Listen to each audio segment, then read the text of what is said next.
தமிழகம் எங்கும் max gold cash for your gold. Max gold நீங்க தங்க மட்டும் இல்லைங்க, பிளாட்டினம், டைமண்ட், சில்வர், ரூபினி எதை வேணாலும் விற்கலாம். உங்களுக்கான பணம் ரொக்கமா கையிலயோ இல்லைன்னா பேங்க் அக்கௌண்ட்லயோ உடனடியாக செலுத்திடுவாங்க. மார்க்கெட் மதிப்பை விட 100 ரூபாய் ஒரு கிராமுக்கு உங்களுக்கு கூடுதலாக கிடைக்கும். தமிழ்நாடு முழுக்க டோர் ஸ்டெப் சர்வீஸும் இவங்க ப்ரொவைட் பண்றாங்க. உங்களுக்கு கோல்ட விற்கணும்னு அதுக்கு ஒரே ஒரு பெஸ்ட் பிளேஸ் மேக்ஸ் கோல்டு தான். கால் 04445454545. வணக்கம். Big topic with Karthik Mayakumar. தற்குறி இந்த வார்த்தை தமிழக வெற்றி கழகம்ன்ற கட்சி ஆரம்பித்த பிற்பாடு அதிகமாக புழங்க ஆரம்பிச்சிருச்சுல. ஆக்சுவலி அது எந்த அளவுக்கு ஒரு பெரிய நெகட்டிவான விஷயன்றது இப்போ பல பேருக்கும் தெரிஞ்சிருக்கும். தெரியாதவங்களுக்கு தான் இந்த கான்டென்ட்டுங்க. ஜேம்ஸ் வசந்தன் அவர்கள் இதுக்கு முன்னாடி ஒரு குற்றச்சாட்டு சுமத்தினார்ல, இப்போ அவர் இல்லைங்க அவசரப்பட்டு சொல்லிட்டேன் அப்படின்னு சொல்லியிருக்காரு. அது மட்டும் இல்லை, திருச்செந்தூர் கோயிலுக்கு விஜயர்கள் திடீர்னு சாமி தரிசனம் மேற்கொண்டு போயிருக்காப்புல. இது சார்ந்த பல விஷயங்கள் பார்க்க போகிற நிகழ்ச்சிகள் போகலாம்.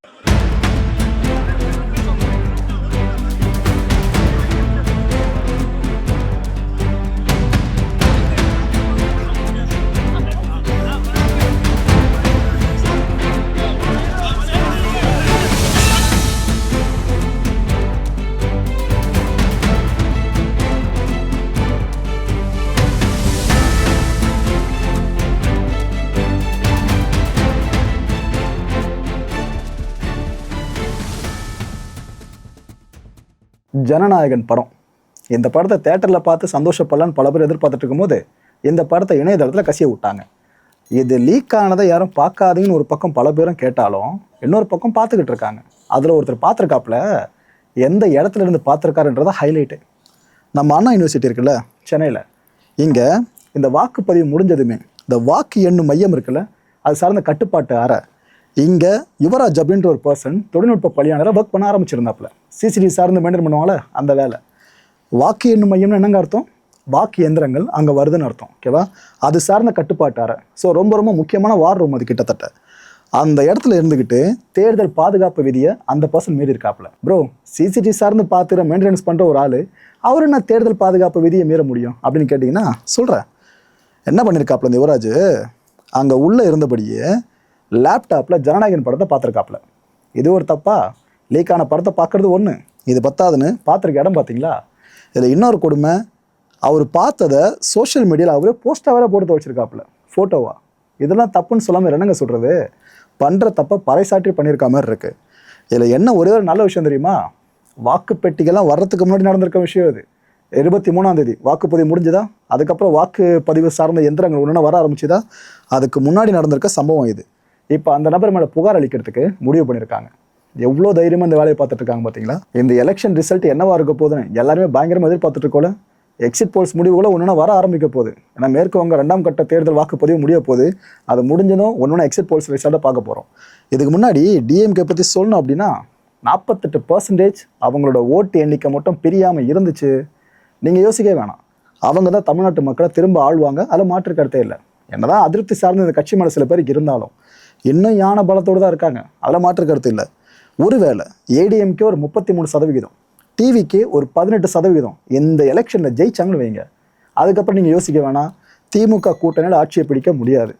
இந்த ரெண்டு தரப்பும் சேர்ந்துச்சுன்னா, இந்த ஏடிஎம்கே உள்ளே இருக்க என்டிஏ அலையன்ஸ் இருக்குல்ல, இவங்களும் டிவிகேவும் சேர்ந்தாங்கன்னா மட்டும்தான் இந்த அளவுக்கு பர்சன்டேஜ் அவங்க கம்மியாக பெற்றிருந்தாலும் அவங்க ஆட்சி அமைக்க முடியும். ஸோ ஏடிஎம்கே மட்டும் ஒரு 45% பெறணும் அப்படின்னா அது கஷ்டம். ஆனால் 33, 30 இது பாசிபிள் இல்லை. டிவிக்கே ஆட்சியை பிடிக்கிறளவு பிடிக்க வேணாம், ஜஸ்ட் ஒரு 15% மேலே ஒரு 18 வந்தாலும் இந்த ரெண்டு தரப்பும் கடைசி நேரத்தில் எதனா இணக்கத்தை மேற்கொண்டாங்கன்னா ஆட்சியை பிடிக்க வாய்ப்பு இருக்குங்க. இந்த அளவுக்கு நம்பர்ஸ் இங்கே ப்ளே பண்ணிக்கிட்டு இருக்கு. ஆக்சுவலாக ஒரு அரசு அமைக்கிறதுக்கு இது போதும். இப்போ கொஞ்சம் ஈஸியான கேம் மாதிரி தெரியுதுல்ல, ரைட்டு. ஆனால் திமுகன்றது யானை, அவ்வளோ சீக்கிரம் அடிச்சிட முடியாது. ஊடக கருத்து கணிப்புகள் இருக்குல்ல, அதன் மீதான நம்பகத்தன்மையை பரிசோதிக்கிற தேர்தல் முடிவு தான் இந்த முறை பார்க்க போகிறோம்.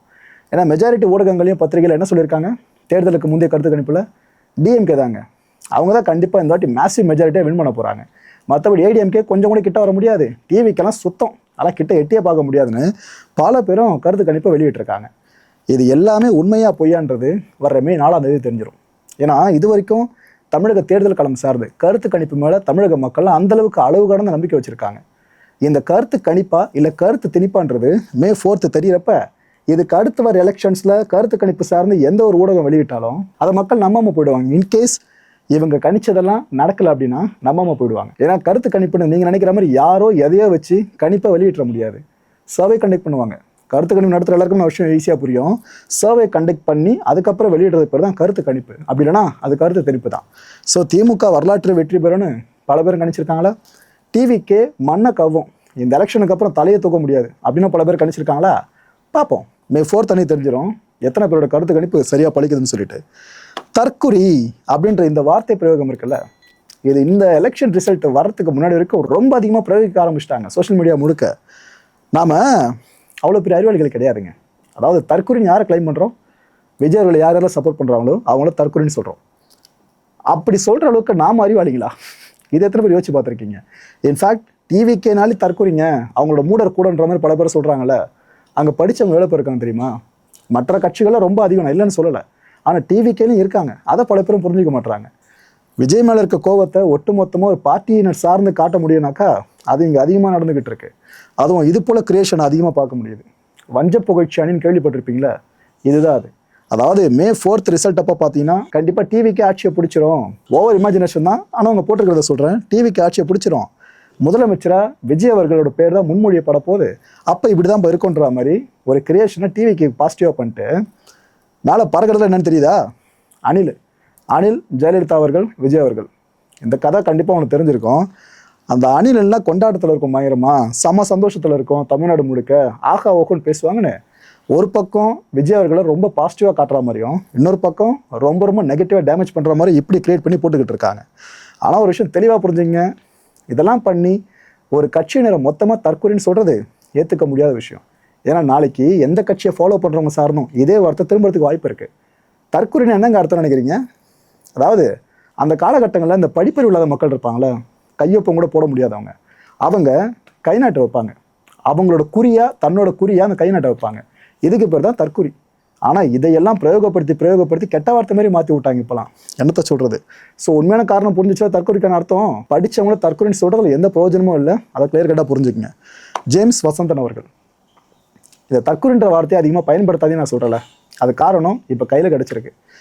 இவரோட கார் சமீபத்தில் டேமேஜ் ஆக்கப்பட்டிருந்துச்சா, ஃபுல்லாக கண்ணாடியில் உடச்சி போட்டிருந்தாங்களா? அப்போ அவர் என்ன சொல்லியிருந்தாரு?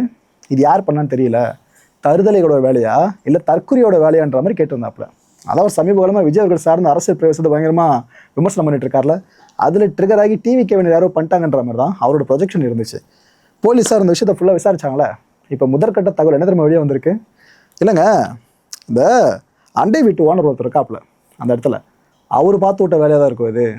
இதுக்கும் டிவிக்கு ஒன்றுக்கும் சம்மந்தம் இல்லைன்ற மாதிரி தான் இப்போ விசாரணை தகவல் வெளியே வந்திருக்கு. ஆக்சுவலாக இவர் நினச்சிருந்தா இதை அப்படியே விட்டுருக்கலாம், சரி நம்ம இதுக்கு வருத்தலாம் தெரிவிச்சிட்டு அப்படின்னு. ஆனால் பண்பான மனுஷன் யார்? ஜேம்ஸ் வசந்தன் அவர்கள். அரசியல் சார்ந்து யாராலும் கருத்து சொல்லலாம், இதில் நீ சொல்லணும் நான் சொல்லணும் எதுவுமே கிடையாது. அவரும் அதான் சொல்லியிருக்காரு, அவ்வளோதான். என்ன கொஞ்சம் ஒரு பார்ட்டி சார்ந்து அதிகமாக அடிச்சிட்டாரோ அப்படின்ற மாதிரி தான் பல பேருக்கும் ஒரு மன அதிகமாக இருந்துச்சு. இவர் என்ன பதிவு போட்டிருக்காரு? இப்போ இது தற்செயலாக நடந்திருக்க விஷயந்தான். இப்போ எனக்கு புரியுது, அவசரப்பட்டு அரசியல் கோணத்தில் நான் அது போல் பேசிட்டேன், அந்த ஒரு சொல்லை நான் அவசரப்பட்டு பயன்படுத்திட்டேன்னு சொல்லியிருக்காரு. எந்த சொல் தெரியுதா? தற்கொலை. தவறாக புரிஞ்சுக்கிட்டதுக்கு நான் வருந்துறேன்ட்டு அவரே அப்பாலஜைஸ் பண்ணியிருக்காரு. ஸோ இதைத்தான் சொல்கிறேன், அவசரப்பட்டு நம்ம மக்களையே நீங்கள் தற்கொலைன்னு சொல்கிறது வெளிமாநில மக்களையோ வெளிநாடுகளை சேர்ந்த மக்களையோ இல்லை, நம்மளோட வாழ்ந்துட்டு இருக்க மக்களையே தற்கொலைன்னு சொல்லிக்கிட்டு இருக்கோம். ஒன்று அவங்க தற்கொலைகளாக இருக்காங்கன்னா அவங்கள திருத்தறதுக்கு நீங்கள் பொலைட்டாக இருக்கணும். First of all down to எர்த்தா. அதை விட்டு நான் அறிவாளிடா, நான் சொல்கிறத மட்டும் மூட்டு கேளு, நீ ஒரு தற்கொலை அப்படின்ற மனப்பன்மை ஒருத்தர் செயல்படுறீங்கன்னா நீங்களாம் அறிவுரை சொல்கிறதுக்கு லாய்க்கே இல்லாத ஆளுங்க. முதல்ல நீங்கள் போய் கற்றுட்டு வரணும் எந்த அளவுக்கு பணிவாக இருக்கிறதுன்னு சொல்லிட்டு. இந்த ஒரு விஷயத்த அதுக்கு நான் ஒரு அடித்தளமாக இங்கே இட்டு போகிறேன், வேற எதுவும் இல்லை. நாளைக்கே இந்த தற்கொலைன்ற அடைமொழி வேறு எந்த பார்ட்டி மெம்பர்ஸ்க்கு வேணாலும் போய் சேரலாம். நாம் செஞ்ச பெரிய தவறு என்ன தெரியுமா? இப்போ இருக்க செஞ்சுட்டு இருக்க தவறு, ஒருத்தர் மேலே இருக்க கோபத்தை ஒட்டுமொத்த பார்ட்டி மேலேயும் அந்த பார்ட்டியை விரும்புகிறவங்க மேலேயும் திருப்பி விட்டுறது, பொது பார்வையாக பார்க்கறது. புரியலையா? உதாரணத்துக்கு திருச்செந்தூர் கோயிலுக்கு விஜய் அவர்கள் போயிருக்காங்க. அதிகாலை தரிசனமாக போயிட்டு முருகரை பார்த்துருக்காப்புல விஜய் அவர்கள். அந்த காட்சி முதல்ல பார்த்துட்டு வந்துருங்களா.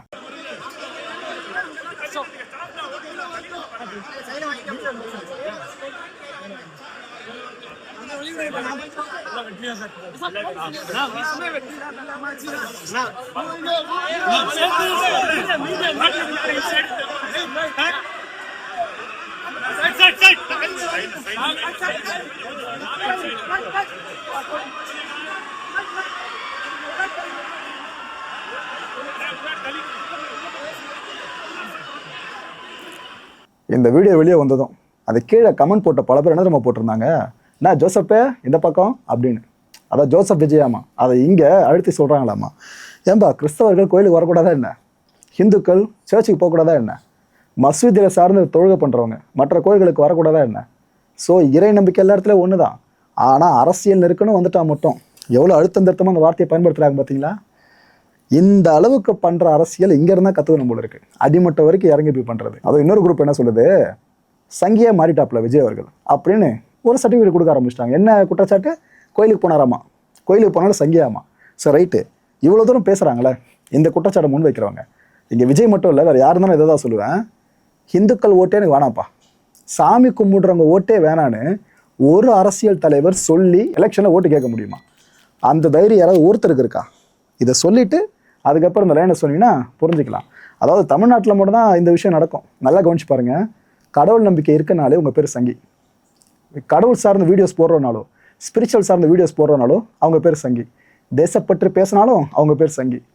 எதுக்கெல்லாம் கொண்டு போய் அரசியல் திணிப்பு பண்ணியிருக்காங்களே, இது முழுக்க முழுக்க அரசியல் கண்ணோட்டம் மட்டும்தான். இப்படி ஒன்று சொன்னால் உன்னை கேவலப்படுத்துகிற மாதிரி ஒரு விஷயத்தை வச்சுட்டாங்க. ஸோ இதுபடி நம்ம பேர் வாங்கிடக்கூடாதுன்ற பயத்தில் பல பேரும் உள்ளார பக்தி இருந்தாலும் அது வெளியே காட்ட பயப்படுறாங்க. இதை முதல்ல நம்ம உடையணும். இதெல்லாம் பார்க்குறப்ப எப்படி தெரியுமா இருக்கு, நிறைய ஐடி விங் ஒர்க் பண்ணிட்டு இருக்கோம் பல பார்ட்டிஸ்க்கு.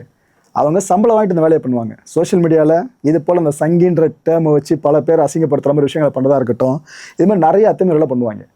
இதை பார்த்து இன்ஃப்ளூயன்ஸ் ஆகி, ஓ ரைட்டு, அப்போ சாமியை கும்பிட்டால சங்கி போல இருக்கே, நம்ம வேற தீவிரமான கடவுள் மறுப்பு கொள்கையில் இருக்கோம், அப்போ நம்ம இதெல்லாம் ஃபுல்லாக பெருசாக பார்க்கணும், நம்ம சாமியெல்லாம் கும்பிடக்கூடாது, கும்பிட்றோன்னு சங்கின்னு கூப்பிடணும்னு இந்த மனநிலை உள்ளே வந்து சம்பளமே வாங்காமல் ஐடி விங்ஸோட ஊழியர்களை பல பேர் வேலை பார்த்துட்டு இருக்காங்க. அப்பாவி சாமானிய மக்களே சொல்கிறேன். இவ்வளோ ஈஸியாக இருக்குல்ல உங்களை இன்ஃப்ளூயன்ஸ் பண்ணுறது. அந்த ட்ராப்பில் தயவு செஞ்சு சிக்கிடாதீங்க.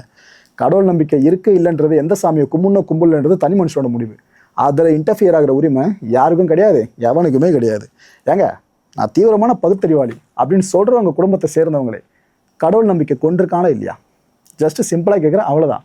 மேபி அவங்க வீட்டில் வந்து நெத்தியில் விபூதி வச்சு விட்றாங்கன்னா அவங்க முன்னாடி அடிக்காமல் இருக்கலாம், ஆனால் பின்னாடி போய் அடிப்பாங்களே.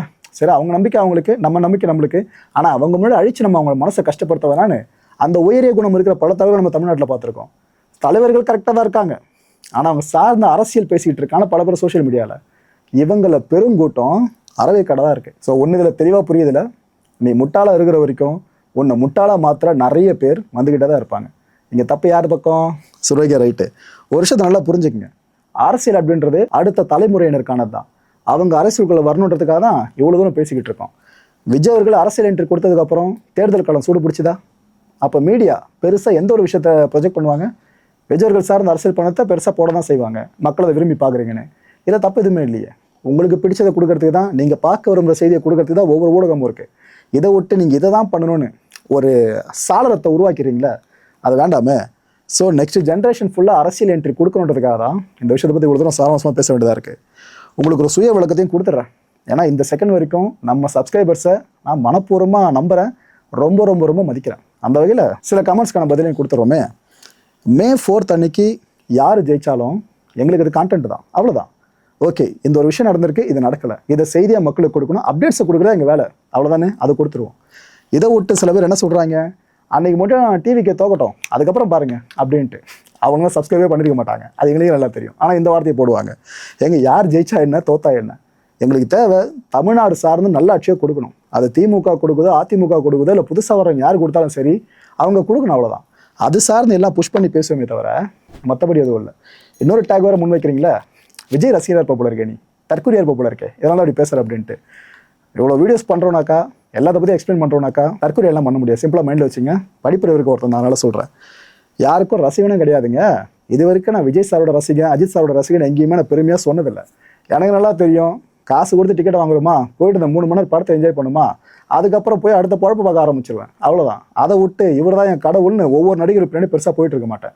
ஆனால் சினிமா துறையில் இருக்கவங்க அரசியலுக்கு வந்தால் அரசியல் களம் சார்ந்த ஊடகம் பெருசாக பேச தான் செய்யும். அங்கே அவங்கள பற்றி பேசணும், தவிர்க்க முடியாத ஒன்று. இந்த டிஃப்ரென்ஷியேட் முதல்ல ஒழுங்காக புரிஞ்சுக்கிங்க. ஏன்னா ஒரு முறை விளக்கம் கொடுக்கறது எங்களுக்கே ஓஞ்சி போயிட்டோம். இதுக்கப்புறம் இந்த விளக்கெல்லாம் கொடுக்க வேணாம்னு நினைக்கிறேன். ஏன்னா நியூட்ரலாக பல பேர் நம்ம சேனலை ஃபாலோ பண்ணுறீங்க. உங்களுக்கு ஒரு முறை நான் விளக்கம் கொடுத்துருந்தா அது சரியாக இருக்குது. இருந்தாலும் அதை சொல்கிறது காரணம் நம்மக்கிட்ட இருக்க அந்த ஜெனுவனான ஃபாலோவர்ஸு இப்படி மேபி நினச்சிருப்பீங்களோ, அதுக்காக இந்த விளக்கத்தை கொடுத்துக்கிட்டு இருக்கேன். அண்ட் இன்னொரு விஷயம், நல்லா கோடிகளில் காசு வருது போல இருக்க டிவிக்கிலேருந்து எப்படி ஒரு குற்றச்சாட்டு. ஒரு கான்டென்ட்டை எடுத்தாலே அந்த கான்டென்ட்டோட உள்ளே இருக்க கான்டெக்ஸ்ட்டை பார்க்கவே மாட்டுறாங்க. தமிழ்லையோ இல்லை ஒரே ஒரு லைன் கேப்ஷனையோ பார்த்துட்டு இதுதான் கண்டென்ட் போல் இருக்கு அப்படின்னு முடிவு பண்ணி பேச ஆரம்பிச்சிடுறது. நீங்கள் ஒருத்தர் விமர்சனம் பண்ணலாம், அதுக்கு முன்னாடி என்ன விஷயன்றதை ஃபுல்லாக தெரிஞ்சுட்டு விமர்சனம் பண்ணணும். அதெல்லாம் விமர்சனம் பண்ணக்கூடாது. அதுவும் காசு ஈஸுன்றாங்க. டிவிக்கையில் காசு வாங்கினா ஏதோ ஒரு வீடியோ டிவிக்கு பற்றி போட்டுட்டு இருக்க மாட்டோம். ஒரு நாளைக்கு தினமும் டிவிக்கு வீடியோ வந்துட்டு இருக்கோம், ஃபுல்லாக ஃபேவராக போட்டுட்டு இருப்போம். பழைய வீடியோலாம் போய் பாருங்கள், டிவிக்கு சார்ந்து எவ்வளோ விமர்சனம் பண்ணிருக்கோம் நல்லா உங்களுக்கே தெரியும். எங்களோட நோக்கம் அவங்கெல்லாம் கிடையாது. யார் சார்ந்து விமர்சனம் பண்ணுற இடத்துல இருக்காங்களா பண்ணுவோம், அவ்வளோதான். அந்த விமர்சனம் கூட மக்கள் நலன் சார்ந்தா இருக்குமே தவிர தனிப்பட்ட ரீதியாக ஒன்றுமே இருக்காது. காசுன்றீங்களே, ஒரு 6 கோடி கொடுத்துருப்பாங்களா, முடிஞ்சால் அது சார்ந்த ரெசிப்ட் எதனா காமிச்சிங்கன்னா நானும் சந்தோஷப்படுவேன், வேறு எதுவுமே கிடையாது. அண்ட் அரசியலை தொடாமல் இருக்க காரணம் இது போல முத்திரைகள் தான். ஏன்னா பல பேர் கேட்குறீங்க, ப்ரோ நிறைய வேர்ல்ட் பாலிடிக்ஸ் அதுன்னு எல்லாமே எடுக்கிறீங்க, ஆனால் தமிழ்நாட்டு அரசியல் சார்ந்து பெருசாக தொட மாட்டேங்கன்னு. இந்த அளவுக்கு நான் ரேராக தொட்டாலே இவ்வளோ முத்திரைகள். தொடர்ந்து நான் பேச ஆரம்பித்தா இருக்கிறதுல ஈஸியான கான்டென்ட் எது தெரியுமா? அரசியல் தான். அதை எக்ஸ்பிளைன் பண்ணுறதா ரொம்ப ரொம்ப ரொம்ப ரொம்ப ஈஸி. அப்படி இருந்தாலும் ஒரு நாளைக்கு 1-2 வீடியோஸ் மட்டும் தான் அதிகபட்சமாக லோக்கல் பாலிடிக்ஸாக இருந்து போகிறோம்னாக்கா இதில் நீங்கள் புரிஞ்சுக்கலாம். இதில் முத்திரைகள் குத்துறதை மக்கள் தவிர்த்துறீங்க அப்படின்னா, அதுவும் எனக்கு தெரிஞ்சு ஜென்ரலான மக்கள் பண்ணுறதில்ல, நியூட்ரல் மக்கள் கட்சி சார்பு எடுத்து பல பேர் தான் பண்ணுற வேலை, அது லிட்டரலாக எனக்கு தெரியுது. ஆனால் அது கொஞ்சம் தவிர்த்தாக்கா இன்னும் அதிகமாக எடுத்து பேச ஆரம்பிப்போம். மக்களை இந்த கான்டென்ட்டை பொறுத்தவரை நாமளாக சிந்திக்கிறது ஒரே ஒரு விஷயம் தான். கான்டென்ட்டை மட்டும் பாருங்கள், கண்டதெல்லாம் நினச்சி நீங்கள் யோசிச்சுட்டு இருக்க வேணாம், அதை பார்க்க வேண்டாம். அடுத்த நிகழ்ச்சி சந்திக்கலாம். நன்றி, வணக்கம். தமிழகம் எங்கும் max gold, cash for your gold. Max gold நீங்க தங்க மட்டும் இல்லைங்க, பிளாட்டினம், டைமண்ட், சில்வர், ரூபினி எதை வேணாலும் விற்கலாம். உங்களுக்கான பணம் ரொக்கமா கையிலயோ இல்லைன்னா பேங்க் அக்கௌண்ட்லயோ உடனடியாக செலுத்திடுவாங்க. மார்க்கெட் மதிப்பை விட 100 ரூபாய் ஒரு கிராமுக்கு உங்களுக்கு கூடுதலா கிடைக்கும். தமிழ்நாடு முழுக்க டோர் ஸ்டெப் சர்வீஸும் இவங்க ப்ரொவைட் பண்றாங்க. உங்களுக்கு கோல்ட விற்கணும்னு அதுக்கு ஒரே ஒரு பெஸ்ட் பிளேஸ் மேக்ஸ் கோல்டு தான். கால் 04445454545. என் அன்பார்ந்த மாயம் ஸ்டுடியோஸ் நேயர்களே, மாயம் பக்தின்னு ஆன்மீகத்துக்காக பிரத்யேகமா ஒரு சேனலை கொண்டு வந்திருக்கோம். மறக்காம சப்ஸ்கிரைப் பண்ணி அந்த சேனலுக்கு உங்களோட ஆதரவை மனப்பூர்வமா தெரிவிங்க. வணக்கம் மாயம் ஸ்டுடியோஸ் நண்பர்களே. மாயம் ட்ரெண்ட்ஸ் அப்படின்ற ஒரு புதிய ஃபேஸ்புக் பேஜை ஓப்பன் பண்ணியிருக்கோம். நீங்கள் யூடியூப்ல பார்த்துட்டு இருக்கீங்களா நம்மளோட கான்டென்ட்ஸ்லாம், இதெல்லாம் விட ஒரு படி மேலே ரொம்ப கிறிஸ்பாகவும் ரொம்ப சூப்பராகவும் நிறைய கான்டென்ட்ஸ் உங்களுக்கு இந்த பேஜில் காத்துட்டு இருக்குங்க. ஸோ உடனடியாக ஃபேஸ்புக் பிளாட்ஃபார்ம் போங்க, மாயம் ட்ரெண்ட்ஸ்னு டைப் பண்ணி சர்ச் பண்ணி நம்ம பேஜை ஃபாலோ பண்ணுங்க. அப்படியே நம்ம சேனலையும் நீங்கள் சப்ஸ்கிரைப் பண்ணிட்டீங்க அப்படின்னா இன்னும் நிறைய புது கான்டென்ட்ஸை உங்களுக்காக ப்ரொடியூஸ் பண்ணி கொடுத்துக்கிட்டே இருப்பாங்க. நீங்கள் பண்ணுற ஒவ்வொரு சப்ஸ்கிரிப்ஷனும் எங்களுக்கு பெரிய மோட்டிவேஷனாக அமையும்.